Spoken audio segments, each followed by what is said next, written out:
রান্নাঘর না থাকুক, চুলা তো আছে। নিজের বাড়ি নিজের ঘর, এখানেই যত শান্তি। যতবার ইচ্ছা ততবার আগুন জ্বালাতে পারি, যতক্ষণ ইচ্ছা ততক্ষণ রান্না করতে পারি। লাকড়ি বা জ্বালানির কোনো অভাব নাই। নমস্কার, আমি স্বপ্না। দেশ এবং দেশের বাইরে যে যেখান থেকে ভিডিওটি দেখছেন, আপনাদের সবাইকে অনেক অনেক শুভেচ্ছা। স্বপ্নাস ব্লগে সবার আমন্ত্রণ। প্রতিদিনের মতো আজও নতুন একটি পর্ব সাজানোর প্রয়াস করছি আমাদের গ্রামীণ জীবনধারা, বাস্তব সব চিত্রগুলি নিয়ে। আশা করছি আপনাদের সবার ভালো লাগবে।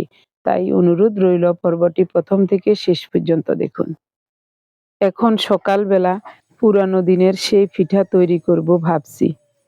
প্রথমে পাতিলে কিছু জল বসিয়ে দিয়েছি। জলটা ফুটে গেলে একটা কাপড় দিয়ে পাতিলের মুখটা বেঁধে দেব। তারপরে পিঠাগুলো সাজিয়ে দেব। শুকনো চালের গুঁড়োর সাথে নারিকেল আর খেজুর গুড়, একটু স্বাদ মতো লবণ দিয়ে ভালোভাবে জল দিয়ে মিশিয়ে নিয়েছি। যেভাবে আমরা ভাপা পিঠা তৈরির জন্য চালের গুঁড়োগুলো ভিজিয়ে নেই, ওভাবে করে অল্প অল্প করে নর্মাল জল দিয়ে খুব সুন্দর মতো চালের গুঁড়োটা ভিজিয়ে মিশিয়ে নিয়েছি সব কিছু। চালনি থাকলে চেলে নিতাম, চালনি নাই, তাই এমনি পিঠাগুলো মুঠো মুঠো করে পাতিলের উপর সাজিয়ে দেব। সেই ছোটবেলা থেকে দেখে আসছি আমার মা, জেঠিমা, এনারা সবাই এরকম মুঠো মুঠো করে ধুই পিঠা বানাতেন, আর সাথে গোল্লা পিঠা বানাতেন। গোল্লা পিঠা চালের গুঁড়ো ওই সিদ্ধ করে কাই করে, এরপরে নারিকেল মিশিয়ে গোল গোল করে ওই ভাপে সিদ্ধ করে নেয়। ওটা রাব দিয়ে খেতে খুব ভালো লাগে, খেজুর গুড়ের রাব। আর ধুই পিঠা বানায় এভাবে, তখনও এইভাবেই বানাতো। তো আজও ওই রকম করে বানাচ্ছি। প্রতি বছরই আমি ২-১ বার এরকম করে বানাই। এই পিঠাগুলো আমার কাছে খুব ভালো লাগে। আগের দিনের এই ধরনের পিঠাগুলো খাওয়ার সময় মার কথা, বাবার কথা, ভাই বোনদের কথা খুব মনে পড়ে। তার জন্যই প্রতি বছর এভাবে করে বানাই। উনিও প্রায় সময় বলেন, ভাপা পিঠা আগের মতো করে বানাও। তো আজ আগের মতো করে বানাচ্ছি। অল্প করেই খেজুর গুড় দিয়েছি, গুড় কম দিয়েছি। ইচ্ছা হলে এখানে ইচ্ছা মতো গুড় নারিকেল দেওয়া যায়। আমি নারিকেল দিয়েছি যা আছে তাই, কিন্তু গুড় দিয়েছি অল্প করে। কারণ ওনার সুগারের সমস্যা আছে, বেশি খেলে আবার সমস্যা হবে, তার জন্য। কি সুন্দর ভাপ উঠে গেছে।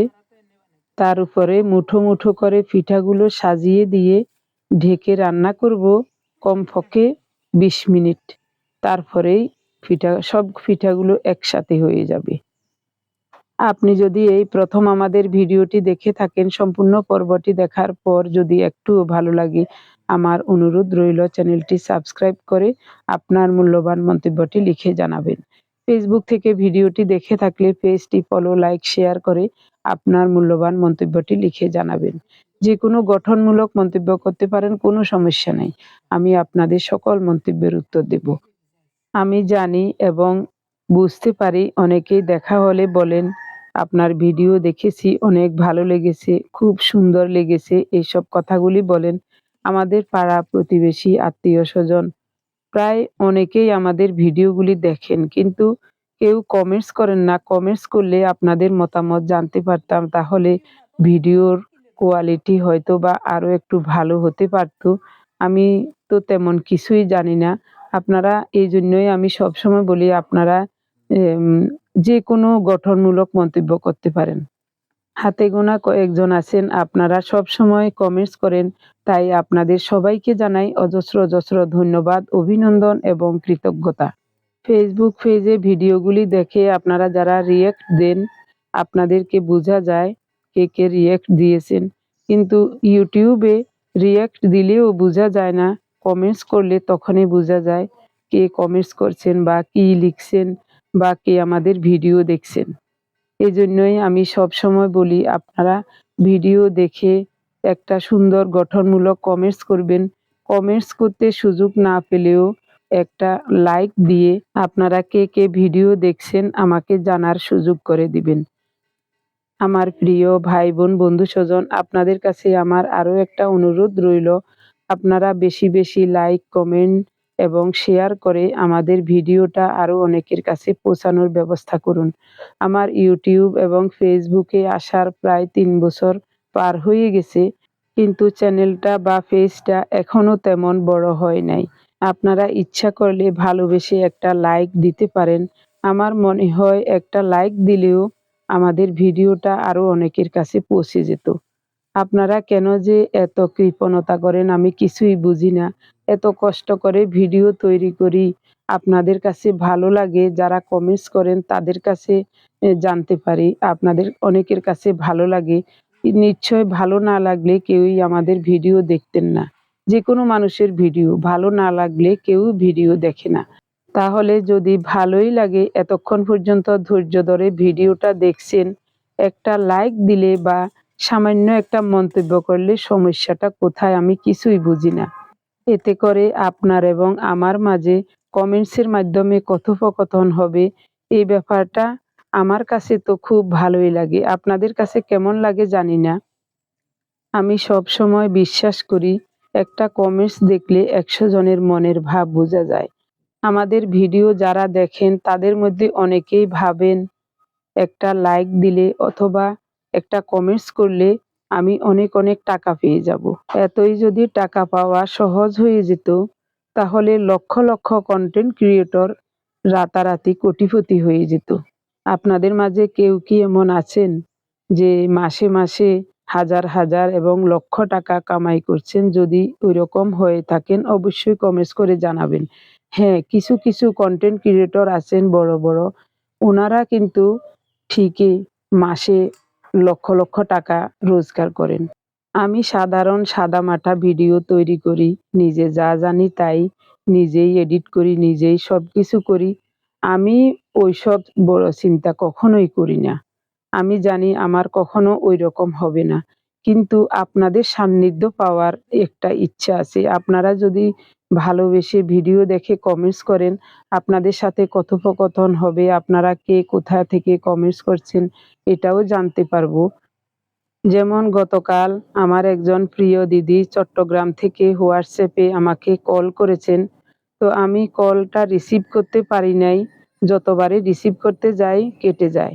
এরপরে কমেন্টসের মাধ্যমে কথোপকথন হয়েছে, তখন বুঝতে পারলাম তিনি আমাদের নিকট আত্মীয়।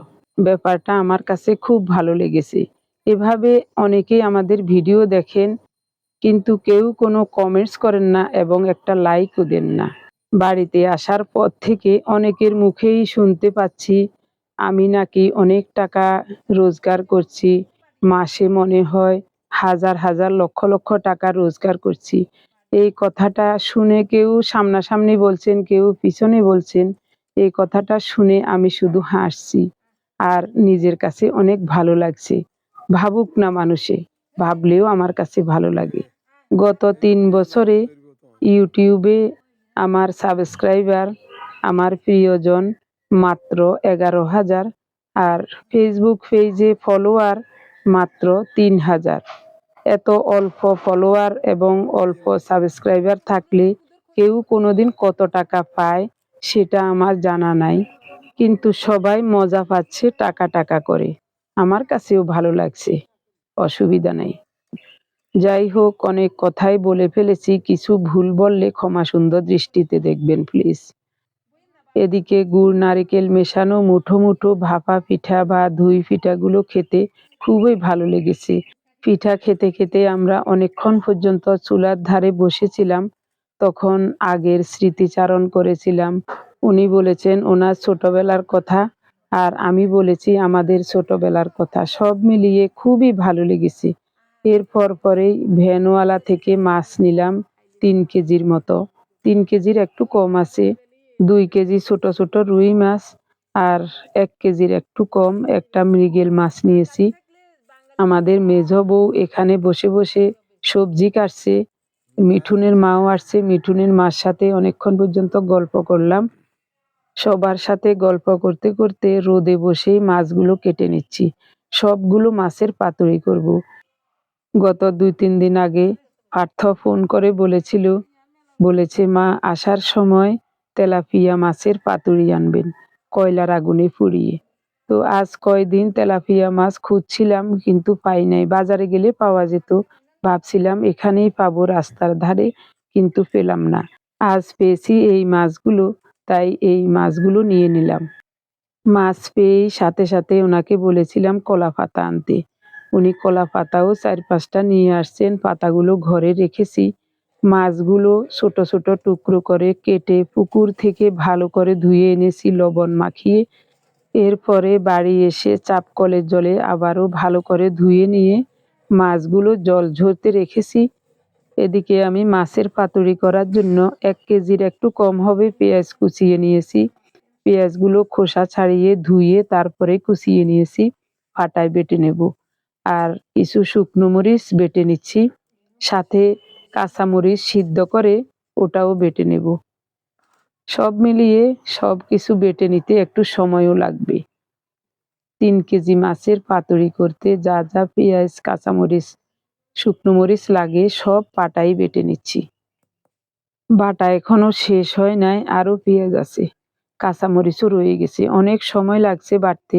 আপনাদেরকে শুধু সামান্য করে একটু দেখাচ্ছি। গলাটা ভারী হয়ে আছে, এখনো পুরোপুরি ঠিক হয় নাই। এদিকে পাতাগুলো ছেঁকে পরিষ্কার করে চাপকল থেকে একটা একটা করে ধুয়ে নিয়ে চলে আসলাম। এখন পাতুরি তৈরি করব।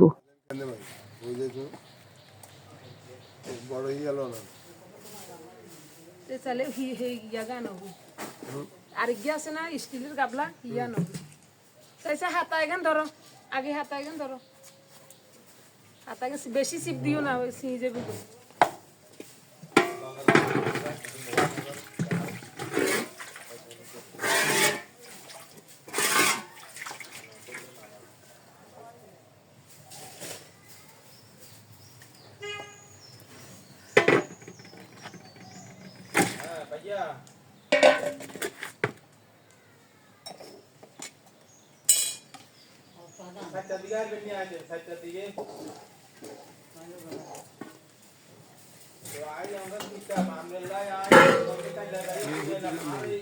প্রথমে মাছে পরিমাণ মতো লবণ মাখিয়ে নিচ্ছি।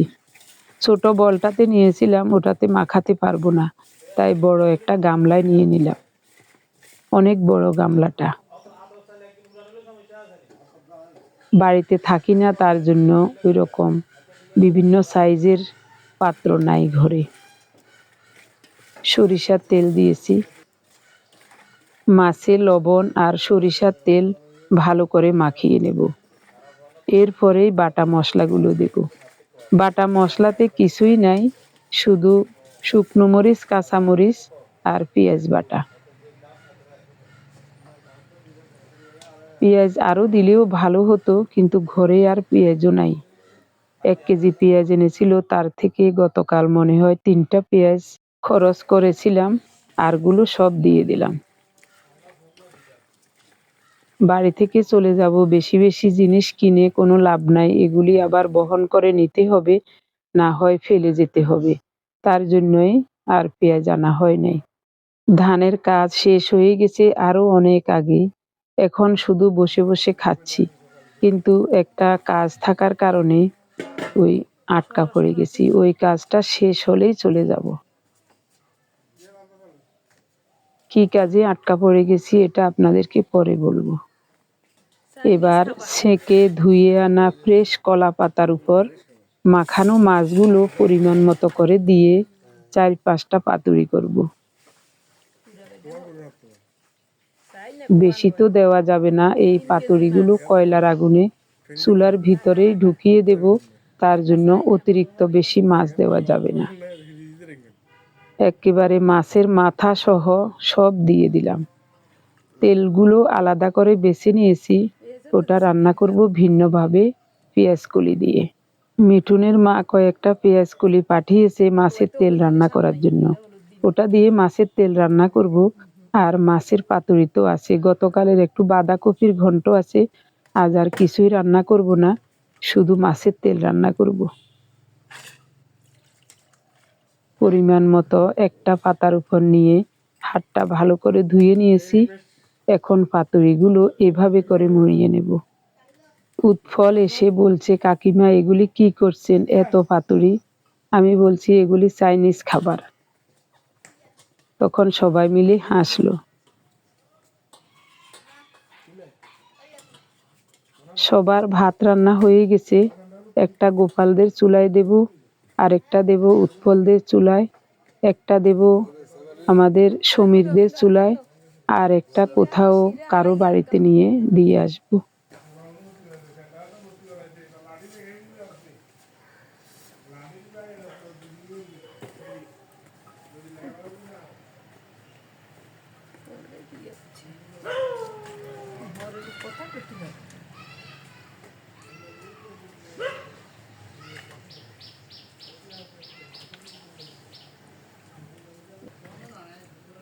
সব পাতুরিগুলো মোড়ানো হলে এগুলি রান্না হতে সবার চুলাতে দিয়ে এসে তারপরে আমি চুলায় আগুন ধরাবো। প্রথমে জল গরম করব, গরম জল করে স্নান করব, তারপরে রান্না বসাবো। ভাত রান্না করব আর মাছের তেল রান্না করব। 2টা পাতুরি হয়ে গেছে। কলা পাতা এনেছে 4টা, 4টাতেই পাতুরিগুলো সাজিয়ে দেব, বেশি বাড়াবো না। এখানে কোনো জল দিলাম না, কারণ পেঁয়াজে জল আছে, ওই জলে আগুনের তাপে মথে মথে পাতুরি সিদ্ধ হয়ে যাবে।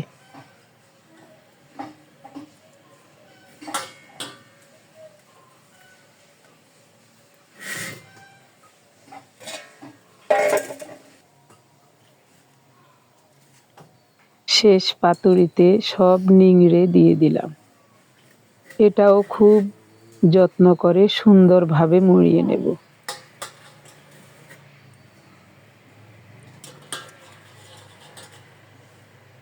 3 কেজি মাছের পাতুরি এই প্রথম করলাম জীবনে। এত পাতুরি একসাথে কোনোদিন করি নাই। 2টা করেছি বা 3টা করেছি, 4টা কোনোদিন করি নাই। কিছুদিন আগেও 3টা পাতুরি করেছি, একটা সোমার জন্য, একটা রুমার জন্য, একটা আমাদের জন্য। আজকে করলাম 4টা। আজকে মাছও বেশি। ইয়া কব আচ্ছা নিয়ে তা শুলাই একখান দিয়ে ইয়ে ইয়া করো, ইয়ে ইয়া করে লবণ আর তেল এখান লই যাও। এরই মধ্যে অনেক অনেক সময় পার হয়ে গেল, প্রায় 3 ঘন্টার মতো পার হয়ে গেল। আমি সব কাজ সেরে স্নান করে রান্না করে এখন পাতুরি উঠাতে আসলাম।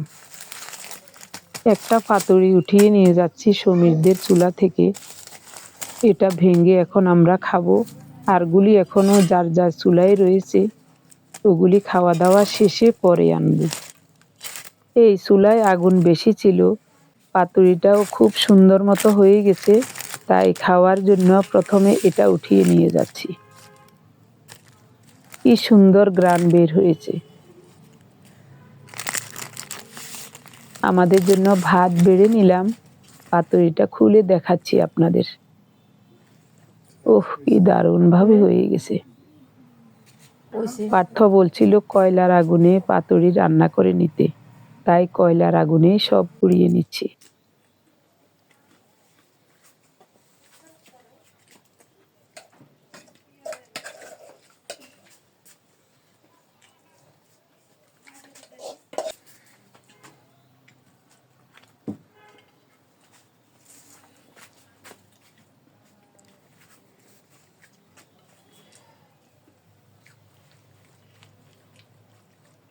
আরো মরিচ হলে ভালো হইতো, চাই পাতুরিও দিয়ে লাই এক সাইডে দিয়ে।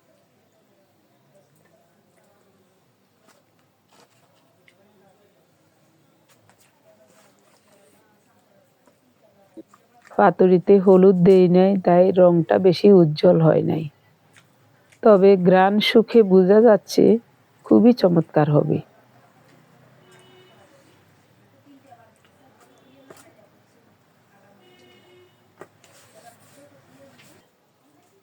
চশমা একখান বানাইতে হইব।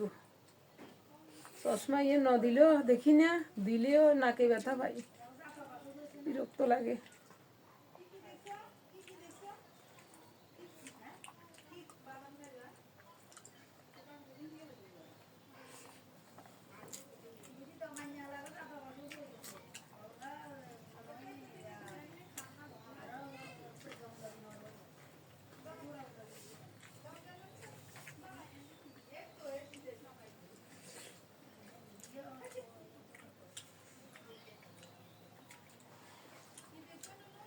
মাছের তেল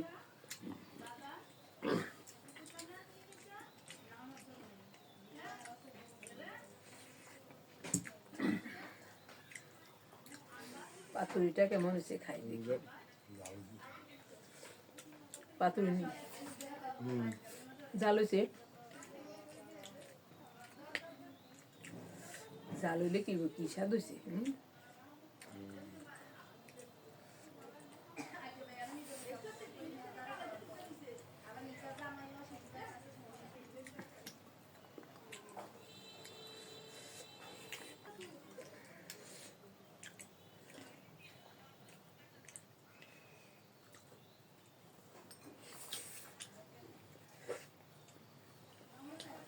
চমৎকার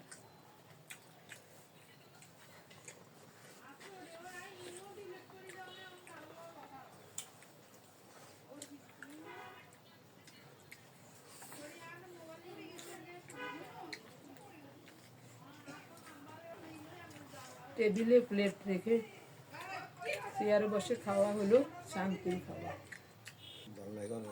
হুম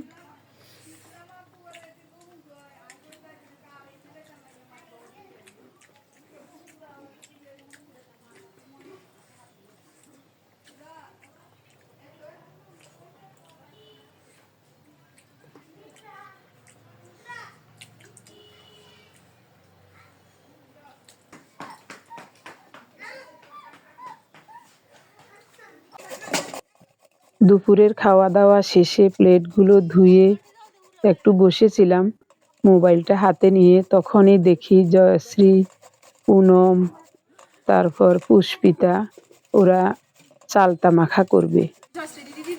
কন্তুন আচার আনবি দোয়ান্তুন আচার করে নাই তো বালা জিনিসের কি হলে এই বাজে জিনিস দিয়ে নষ্ট করতে বোন আচার ছাড়াও দেখে তোমার কুকুর কুকুর লইলে হয়ে যায় না বাইরে তুই আনিচ্ছা বোন আন্ডা করে তো খান লাগবে না আনাচ্ছা কিভাবে জিনিস শেষ করি তাইলে এবার ইয়া করো আসার কালেকশন কসে গিয়ে উঠেছে আর ব্যাগগুলিতে আছে ব্যাগগুলি তো কদুর কদুর তুই না আনলি তেঁতুল আছিল 2 দিন দিছি অঙ্গাই আছে আমটা আমার শেষ পর্যায়ে না বছরের ইয়া করে এখান তো এনে শুকা আচার লাগতো না ওই এটারে কসেল ছত না লবণ মরিচ দি মাখলে এনে থকথক হয়ে যাবে গই দরকার হলে চিনি কদুরে দিস চিনি মিডে কদুর দিস আরো ফাইন লাগবে আচার লাগতো না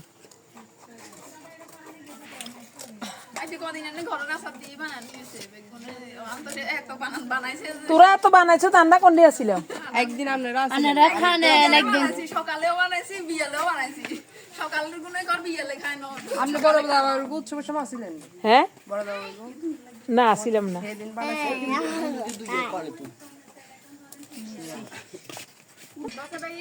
বড়ই কোন দিয়ে আইছো ওই বড়ই দিবি আবার আচার কিন্তু আচার লাগতো না আচার বাইরের আচার দি জিনিসটা নষ্ট করিচ্ছে কি রে বউ হয়ে গেছে চলো তো গেছে বুয়ো জানো দিয়ালা হালাচ্ছে নাই কি করতে কাল লাগে না না এরা তো শেষ আন্টি আছে শেষ বানাইয়ে খাওয়া ওই ফার্স্ট কি কইছে আন্ডা বানাইয়ে বানাইতাম কিন্তু না সব দেন তেল মালিশ করো না আগে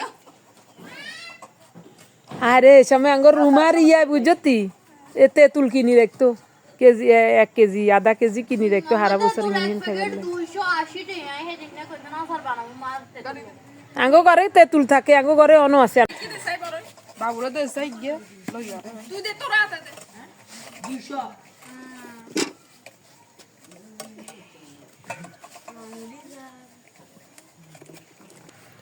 বড়ইয়া কুড়িয়া লরেনি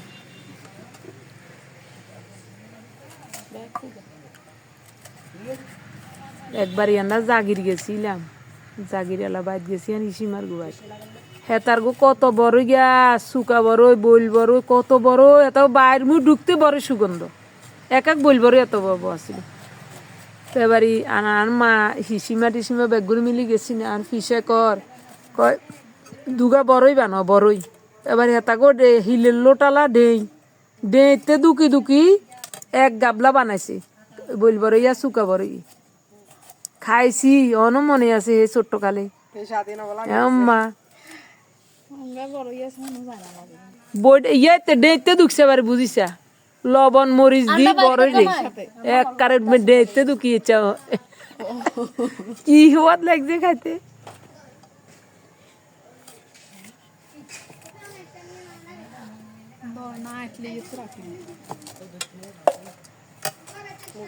ঠাকুরে দিলে কমনরে ডলনে কি সুন্দর করে ডরি।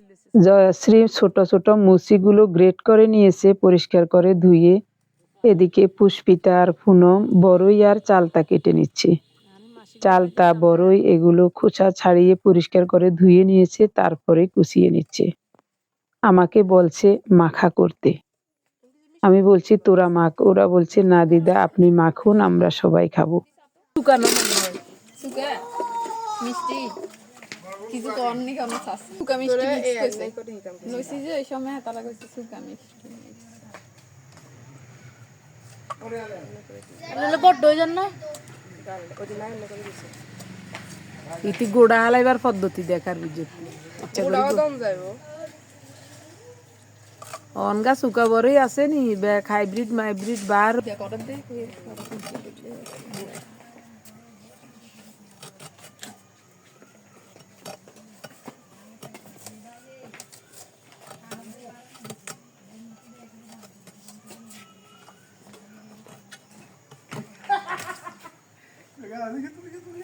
আমরা রেনো খালি এটা ভিডিও করি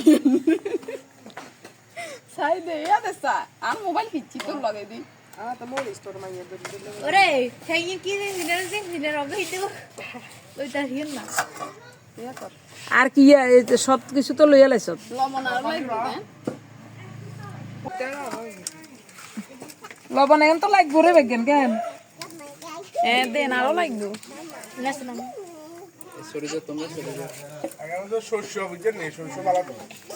সরিষা আর ইয়া ওই আম আম কাঁচা আম কাঁচাম, তিসির, মরিচ, কথা করছে বেশি চূড়া আমি স্কুলে বিচার করতে সোরা,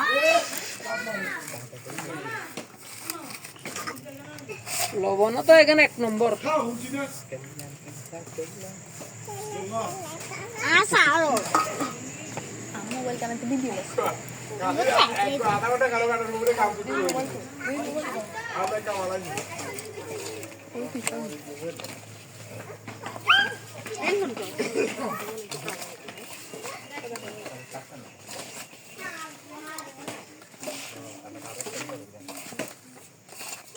দেখ আসুন দি দিয়েলা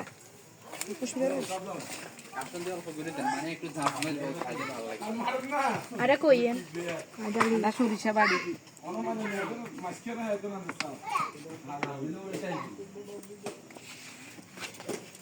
ওই ফ্রিজটা ছিল তো জল এখন মুড়ে বেশে না না স্যার আমি তো দেখতে দে দিচ্ছি আর দিচ্ছি খারাপ এখানেও তো বলে জাল হয়েছে তো আর দিস না জালো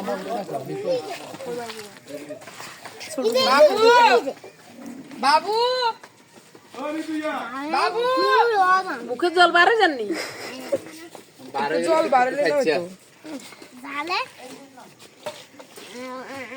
মুড়িও দাম মুড়িও যাইব এতে দে এবারে তোরা কুঙ্গে পরিবেশন করবি কর করিয়ে না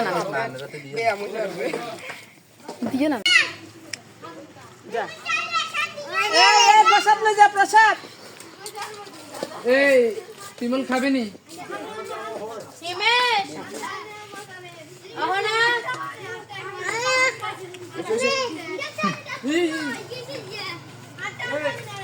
এ ধরে তিমুল কে নিবি নি ধর এই গোবিন্দ দা গোবিন্দ দা এই গোবিন্দ দাদা আহনা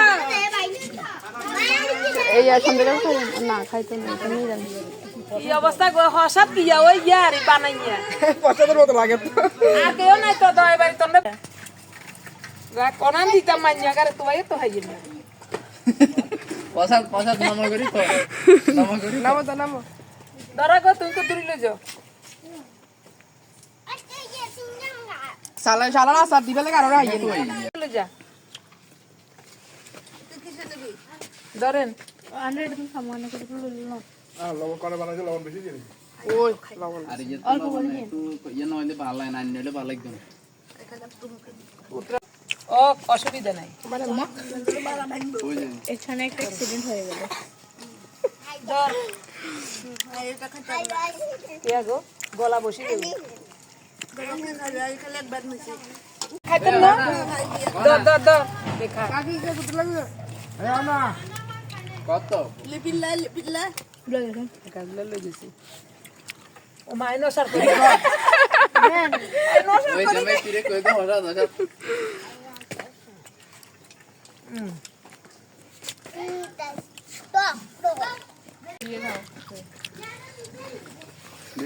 চিনি দিই এবার একটু দেখবি অঙ্গা কি ফাইন লাগে ও মা আই গেছে তো কত খাইলেছ তোরা ও এবার কি স্বাদ লাগে হুতরা আর কত লই যাও না না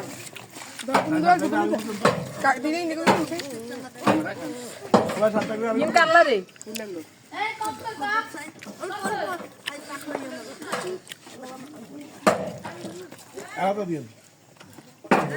কত লই যা ধর আরে আই বানাইছি লই যা কদুরি এভাবে লোভনীয় চালতা মাখা কেউ কোনোদিন খেয়েছেন কিনা কমেন্টস করে জানাতে ভুলবেন না। সবার সাথে এই জিনিসটা ভাগাভাগি করে খেতে খুবই ভালো লাগছে, অনেক ভালো লাগছে। যদিও আমার ঠান্ডা লেগে একটু গলাটা খুসখুস করছে, কাশির ভাব আছে, তার জন্য আমি শুধু চালতাটা একটু একটু করে মুখে দিচ্ছি, মুছি খাচ্ছি না। তবে জিনিসটা খুবই চমৎকার হয়েছে। আমার প্রিয় ভাই বোন বন্ধু স্বজন, আপনারা যারা প্রতিনিয়ত ভালোবেসে আমাদের ভিডিওগুলি দেখে যাচ্ছেন এবং ভিডিও দেখে সুন্দর ও গঠনমূলক কমেন্টস করে আমাকে কাজ করার শক্তি এবং সাহস জুগিয়ে যাচ্ছেন, আমি আপনাদের সবাইকে জানাই অজস্র অজস্র ধন্যবাদ, অভিনন্দন এবং কৃতজ্ঞতা। সেই সাথে আজকের সম্পূর্ণ পর্বটিও কেমন লেগেছে অবশ্যই কমেন্টস করে জানাতে ভুলবেন না। অনেকদিন পর নাতি নাতনিদের সাথে এভাবে চালতা মাখা খাচ্ছি, এত যে ভালো লাগছে, এটা স্মৃতি হয়ে থাকবে আমার। ঢাকায় গিয়ে বড় পর্দায় দেখব, অনেক ভালো লাগবে তখন। সবাইকে আগাম প্রস্ফুটিত ফুলের শুভেচ্ছা জানিয়ে পর্বটি এখানেই শেষ করব। সবাই ভালো থাকুন, দেখা হবে আগামী পর্বে। শ্রী কৃষ্ণ প্রেয়সী গোবিন্দাজি মহারানী নমো নমো জানি কানি সপাপনি ব্রহ্মহত্যাদিকানি তানি তানি প্রাণ শান্তি পদ্মক্ষিণয় পদে পদে জানি কানি সপাপনি ব্রহ্মহত্যাদিকানি তানি তানি প্রাণ শান্তি পদ্মক্ষিণয় পদে পদে জানি কানি সপাপনি ব্রহ্মহত্যাদিকানি তানি তানি প্রাণ শান্তি পদ্মক্ষিণ পদে পদে জানি কানি সপাপনি ব্রহ্মহত্যাদিকানি তানি তানি প্রাণ শান্তি পদ্মক্ষিণ পদে পদে হরে কৃষ্ণ কৃষ্ণ কৃষ্ণ হরে হরে হরে রাম রাম রাম হরে হরে জয় বৃন্দা দেবী জয় বৃন্দা দেবী জয় ভক্তি দেবী জয় ভক্তি দেবী জয় তুলসী মহারানী জয় তুলসী মহারানী মহারানী জয় তুলসী মহারানী জয় জয় গুরুদেব গুরুদেব গুরুদেব গুরুদেব। ভিডিও শেষ করেছিলাম, শেষ প্রান্তে এসে দেখছি আমাদের বাড়ির বৌমারা তুলসী পরিক্রমা করছে, দেখে আমার কাছে খুব ভালো লাগছে। আমিও এসে একটু অংশগ্রহণ করলাম, আপনাদেরকেও একটু দেখাচ্ছি। কেমন লেগেছে অবশ্যই কমেন্টস করে জানাতে ভুলবেন না। উৎপলের বউ আর বিপ্লবের বউ, এরা দুই যা নিয়ম সেবার এই 3 মাস নিরামিষ আহার করে, বৈশাখ মাস, কার্তিক মাস এবং মাঘ মাস। বিপ্লবের বউ আমাদের সবাইকে তুলসী তলার মাটি দিয়ে কপালে তিলক পরিয়ে দিল।